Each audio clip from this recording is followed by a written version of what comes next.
Hey everyone, so it's actually starting to feel like fall here, and I figured there isn't a more American dish to make than apple pie. Except, it's actually not that American at all. The oldest mention of an apple pie in a recipe book dates back to 1381 in England. They made their pie with pears, cherries, figs, and saffron. And even the Dutch and the French both made versions of their apple pie before America did. And actually, the apple didn't even originate in America either. It originated in Central Asia. It was brought over by the English when they colonized Jamestown in the 1600s, and they used it to make cider. And it's believed that the reason we think of apple pie being super American is because when World War II soldiers were asked what they were looking forward to the most when coming back home, they would say their mom and apple pie. So, let's make some apple pie. So for the caramel sauce, just a few simple ingredients. It is a little tricky to make. Well, basically what we're going to be doing here is we're going to be melting down a cup of sugar with a third of a cup of water, a tablespoon of honey, and a half a tablespoon of salt. And we're going to be caramelizing the sugar.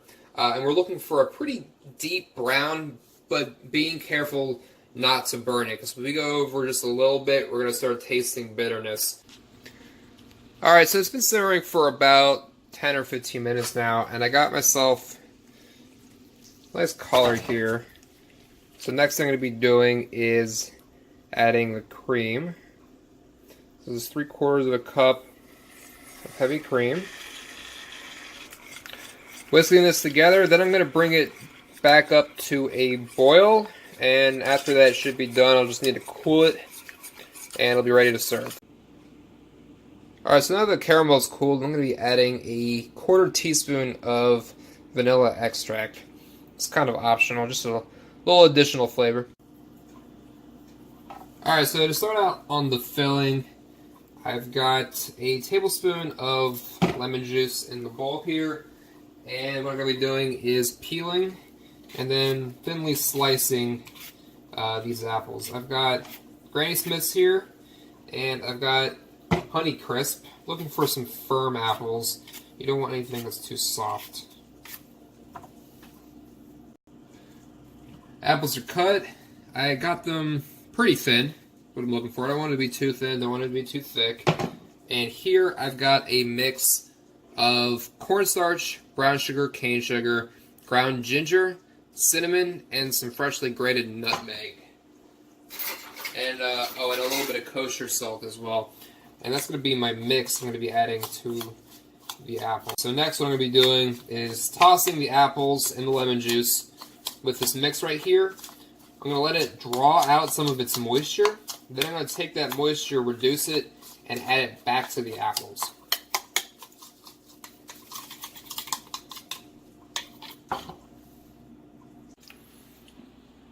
Alright, so this is the residual liquid from our apple mix. Right now, I've got the heat on. I'm turning it up to a boil, and I'm going to let it reduce. This is about a cup's worth of liquid. I'm going to let it reduce to about 1/3 of a cup of liquid. Alright, so as you can see, the mix is thickened up quite a bit. Just folding a little bit of unsalted butter here. So I'm going to add it back into the apple mix. I'm going to really give some depth and flavor into the apples. Alright, I'm starting on my pie dough crust. Starting out with some all-purpose flour, kosher salt, and some cane sugar. And I'm going to let this come together.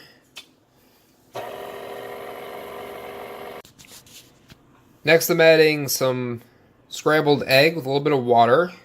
And I'm going to be mixing that together. This can actually be done by hand. I'm just finding it easier to use the mixer. And to my left here, I've got some unsalted butter. So I'm just going to be adding this as it goes, and then letting it all come together.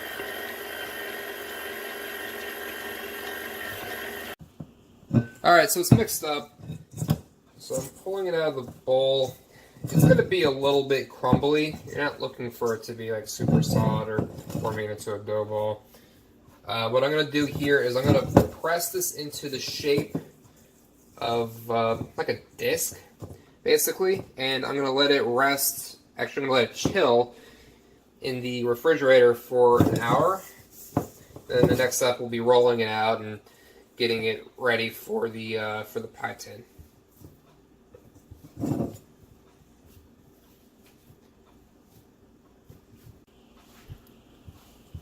Alright, so now I'm working out the dough again. I'm going to cut this into half. And then I'm going to form this into a ball. And I'm going to roll each one of these out to about 11 or 12 inches.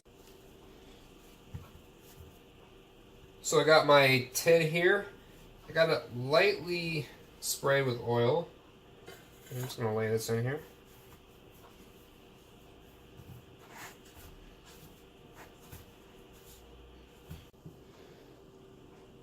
Alright, the crust is in, so next I am going to add my apple mix.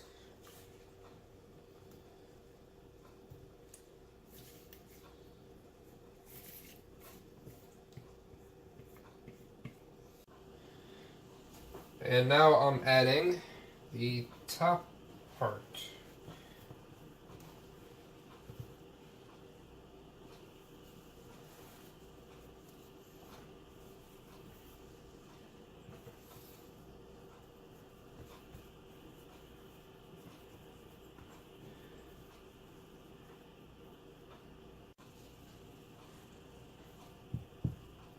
Alright, so the top layer is on now. So I'm going to crimp the edges with a fork, like so. Just going to seal it all in.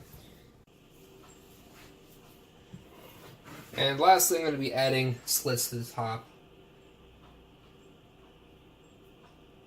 The purpose for this is going to be giving the pie a little ventilation. The steam needs to go somewhere as the apples are cooking inside.